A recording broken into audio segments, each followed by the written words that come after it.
é importante a gente conversar sobre polifarmácia, uso de medicação, por ser parte da rotina do envelhecimento. Mas a gente precisa mudar o olhar sobre esse processo e entender que não precisa obrigatoriamente ser assim. Envelhecer não quer dizer que necessariamente iremos adoecer, correto? Exatamente. Nós temos tido no Brasil e no mundo uma transição demográfica e epidemiológica. Então, uma transição demográfica, a gente vê que a população está envelhecendo, e uma transição epidemiológica. Antes se morria do quê? De doenças infecto-contagiosas. E hoje se morre do quê? Doenças crônico-degenerativas, que são passíveis de tratamento e nas quais utilizamos diversas medicações, né? Então, o que seria essa polifarmácia, né? Que nome difícil! Polifarmácia, sob conceitos da OMS, é o uso concomitante, ou seja, ao mesmo tempo, de 4 ou mais medicamentos. Existem outras características, alguns falam entre 3 e 5 medicamentos por dia, né? Por dia é o tipo da medicação, porque muitas vezes o mesmo medicamento ele é tomado 2 vezes, 3 vezes ao dia, né? E isso acaba dando mais dificuldade para o próprio idoso, né, que já tem algumas dificuldades, às vezes, para conseguir ler qual é o nome da medicação, de saber qual horário que ele vai tomar esse remédio, antes do café, depois do café, antes do almoço, depois do almoço. E é importante que se utilize essas medicações, muitas vezes sim. Né? Doutor, eu tomo um monte de remédio, devo continuar tomando? Com certeza, converse com o seu médico, porque provavelmente essas medicações são suficientes para mantê-lo bem, mantê-lo estável, mas é importante que tenha esse acompanhamento médico, por quê? Reações adversas, efeitos colaterais, né? Aumenta a morbimortalidade, né? Pode piorar a funcionalidade, pode aumentar o risco de hospitalização. Por conta do uso das medicações mesmo. Exatamente, por conta do uso das medicações, dessa interação de medicações que nós temos, principalmente no idoso. O idoso, ele acaba utilizando 3 vezes mais medicamentos do que o jovem. Por quê? Porque o idoso tem mais doenças crônicas, né? Então, nós temos aí, acima de 60 anos, quase 70% tem doenças crônico-degenerativas. É uma porcentagem muito grande. 70% da população, a partir dos 60 anos, 7 em cada 10 pessoas. E aí a gente está falando das principais doenças crônicas que a gente conhece, hipertensão, diabetes. Quais outras são mais comuns, doutora, nesse público? Perfeito. Então, quando a gente fala no uso das medicações, as medicações para hipertensão, para doença cardiovascular, são as principais utilizadas. Nós utilizamos várias medicações para isso, né? E utilizamos outros remédios. Que tipo de medicações também são muito utilizadas? Remédios para dores, então analgésicos, anti-inflamatórios, remédios para o estômago, medicações para doenças neurológicas, né, doenças mentais, distúrbios do humor, ansiolíticos. Sim. Olha quantas medicações nós utilizamos. O importante é que a gente saiba utilizar de uma forma correta e adequada, pois aí o risco de nós termos reações adversas e efeitos colaterais, eles minimizam. E aí a gente vê a importância do geriatra nessa história. Porque, pensa, o paciente sai de uma especialidade com uma receita. Ele vai para o cardiologista, sai com outra receita. Aí tem um problema no estômago, vai para o endócrino ou para o gastro, sai com outra receita. O paciente não vai ter essa capacidade de fazer essa avaliação da interação entre eles. O geriatra é o médico que vai ter esse olhar ampliado da situação? Esse olhar é interessante, Camila. Por quê? Porque realmente o idoso, ele tem a pressão alta, ele vai no cardio, ele tem o diabetes, ele vai para o endócrino, ele tem dor no joelho e nas costas, ele vai para o ortopedista. Ele tem probleminha nos olhos, ele vai no oftalmo para pingar o colírio. Então, são diversos medicamentos que muitas vezes interagem entre si e acabam levando a algumas consequências. Por isso que é importante a gente ter essa noção, a gente levar ao médico todas as medicações que nós estamos tomando. Porque muitas vezes nós tomamos tantas medicações que a gente até esquece o nome, esquece como que está sendo utilizado. Então, é importante que qualquer paciente, né, não só o idoso, mas que leve a caixinha dos remédios, para a gente saber, e como é que você está tomando? Pois muitas vezes a receita é diferente da maneira como o paciente vem tomando a medicação. E isso faz toda a diferença quando a gente está avaliando o paciente. Isso faz diferença mesmo, porque a gente recebe orientação para tomar remédio, esse tem que ser em jejum, 30 minutos antes de levantar, para quem toma para tireoide, por exemplo. Isso interfere no resultado da medicação? Qual que é o risco de não tomar do jeito certo, doutora? Existem medicamentos que têm a necessidade de ser antes da refeição, porque ainda não está com o estômago cheio. Existem outros, por exemplo, que a gente fala, tome após a refeição, para não dar aquele sintoma gástrico, a dispepsia. A gente tem medicamentos, por exemplo, para osteoporose, né? Que a gente dá muitas vezes uma vez por semana para o idoso, uma vez por mês. E são medicamentos que a gente fala para ele tomar em jejum, com um copo cheio de água, né, ficar em pé ou sentado, não deitar após tomar a medicação, porque isso acaba trazendo consequências. Então é importante que a gente tenha essa noção, né, de quando tomar realmente a medicação. Isso vai facilitar e evitar os efeitos colaterais, com certeza. Quanto tempo um paciente que faz um tratamento de doença contínua, por exemplo, como hipertensão ou diabetes, de quanto em quanto tempo ele tem que reavaliar o uso da medicação? Porque há pessoas que passam anos e anos fazendo a mesma medicação e estão bem assim, estão mantendo a doença sob controle, mas não quer dizer que não tem que voltar ao médico porque está indo tudo bem. Perfeito. Às vezes a gente até esquece, nossa, já passaram 6 meses, já passou um ano. É importante que a gente faça uma reavaliação a cada 6 meses ou até anual, com certeza.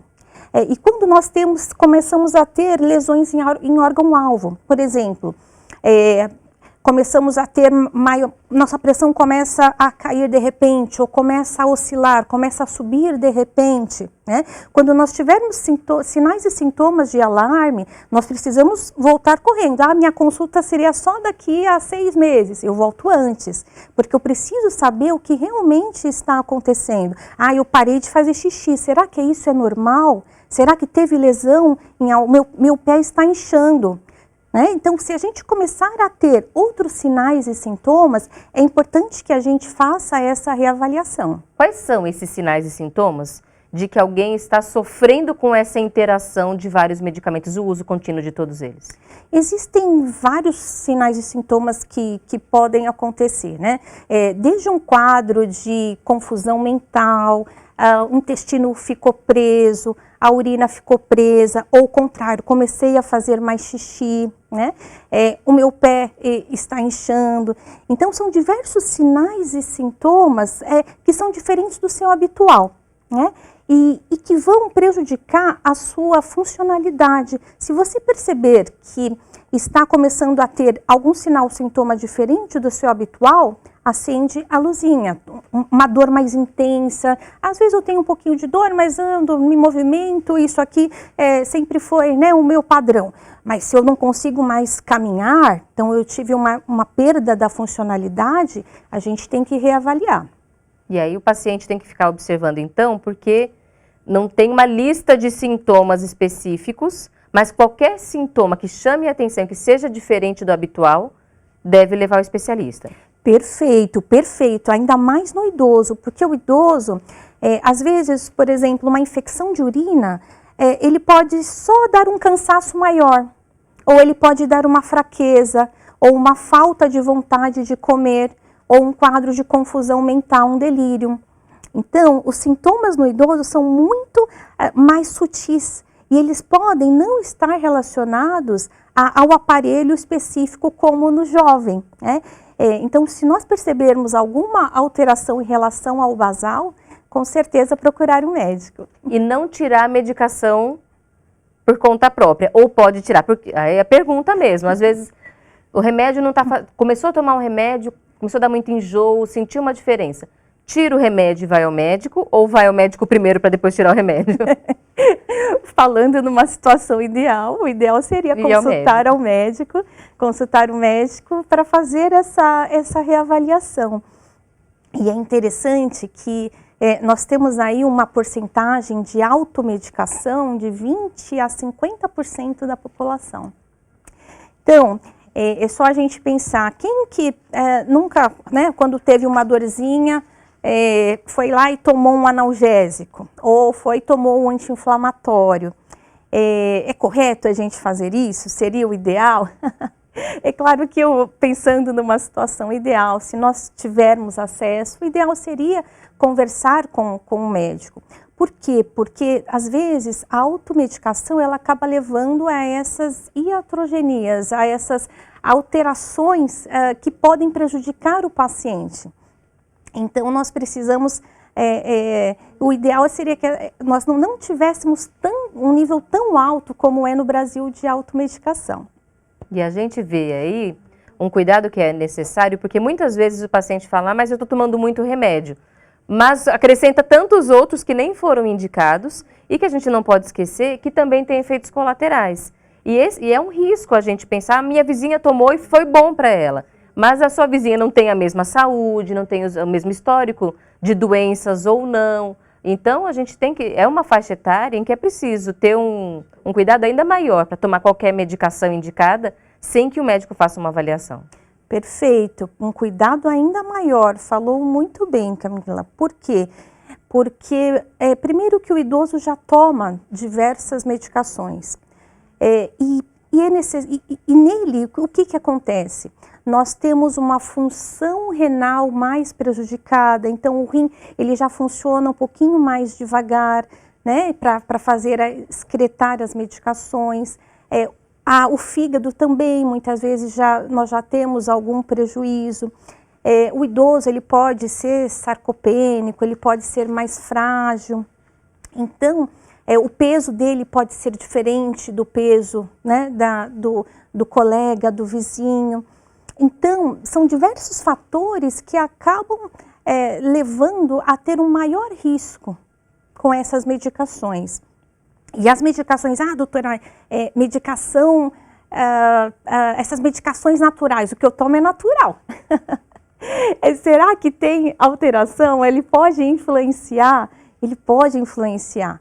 A gente, né, então doutora, eu tomo o ginkgo biloba para minha memória, né? Eu tive uma dor aqui, tomei um ácido acetil salicílico, uma aspirina, né? Eu já tomo anticoagulante. Isso pode levar por exemplo, a sangramentos, a alterações importantes, né? Se eu adicionar mais um remédio né, fazer uma automedicação, com certeza. E a gente também tem uma pergunta de uma telespectadora que a gente vai trazer para trazer essas preocupações do dia a dia. A doutora Adriana Irikawa continua aqui com a gente. Doutora Emília Souza, de Santo André, São Paulo. Oi, Emília, boa tarde, seja bem-vinda ao programa.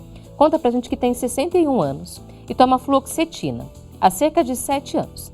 E ela conta, minha médica me falou que eu ainda não posso parar devido ao meu estado emocional. Será que a longo prazo esse medicamento vai prejudicar minha saúde física? Olá, Emília, muito obrigada pela pergunta. Essa é uma pergunta muito importante. A gente costuma falar que medicação ela é custo-benefício, né? Nós precisamos daquela medicação naquele momento, ela é importante para nós, ela está fazendo diferença. Se ela realmente estiver fazendo diferença, é importante que se mantenha o tratamento, né?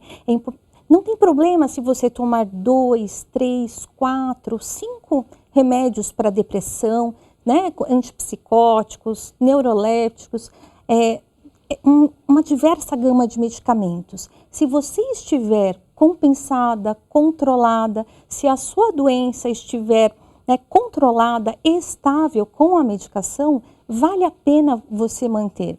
Eu tenho pacientes que muitas vezes, doutora, eu tomo 10 remédios, mas eu estou aqui, venho aqui no consultório, está tudo bem comigo, eu estou estável. Ao mesmo tempo, eu tenho pacientes que me chamam para fazer visita domiciliar e toma uma medicação, mas ele está deitado na cama, né? Então, o que é melhor? Quando a gente fala, principalmente na terceira idade, a gente deve pensar em funcionalidade, independência, autonomia.